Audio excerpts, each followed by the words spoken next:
সংস্কার ও নির্বাচনের আকাঙ্ক্ষা নিয়ে নতুন বছরের যাত্রা শুরু করলো বাংলাদেশ। এখনও সুনির্দিষ্ট কোনো রোডম্যাপ না থাকলেও বিএনপি সহ বিভিন্ন দল দ্রুত নির্বাচনের জন্য অন্তর্বর্তী সরকারের ওপর চাপ বাড়াতে বলেই দলগুলো নেতারা বলছেন, চাপ বাড়তে পারে সংস্কার প্রশ্নেও। সংস্কার আগে না নির্বাচন আগে, এ নিয়ে অন্তর্বর্তী সরকারের সঙ্গে রাজনৈতিক দলগুলোর মধ্যে বাড়ছে দূরত্ব। দেশের অন্যতম প্রধান দল বিএনপি এবং তার মিত্রদল জোট দল বেশিরভাগই প্রয়োজনীয় সংস্কার সেরে দ্রুত নির্বাচন চাইছে। এবার জাতীয় সংসদ নির্বাচন করতে হতে পারে।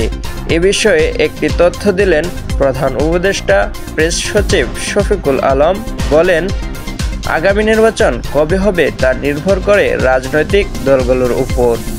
রাজনৈতিক দলগুলো বেশি সংস্কার না চাইলেও আগামী ডিসেম্বরের মধ্যে নির্বাচন হবে। যদিও আরও কিছু সংস্কার চায়, তাহলে অন্তর্বর্তী সরকার আরও 6 মাস সময় নেবে। মঙ্গলবার বিকালে রাজধানীর কৃষিবিদ ইনস্টিটিউশনে এক অনুষ্ঠানে প্রধান উপদেষ্টা প্রেস সচিব শফিকুল আলম এসব কথা বলেন। তিনি জানান, সবার সঙ্গে আলোচনার ভিত্তিতে ভালো একটা নির্বাচন অনুষ্ঠিত হবে। রাষ্ট্রের বিভিন্ন খাত সংস্কারেও গঠিত 6 কমিশন 15 জানুয়ারির মধ্যে প্রতিবেদন দেবে। প্রেস সচিব বলেন, সবার সঙ্গে আলোচনা করে পরবর্তী সিদ্ধান্ত নেওয়া হবে। -2 ফর্মুলা নিয়ে সরকার ভাবছে না।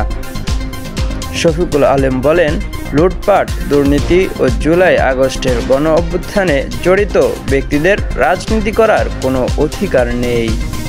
সাদিকুল ইসলাম, উন্মুক্ত বাংলা।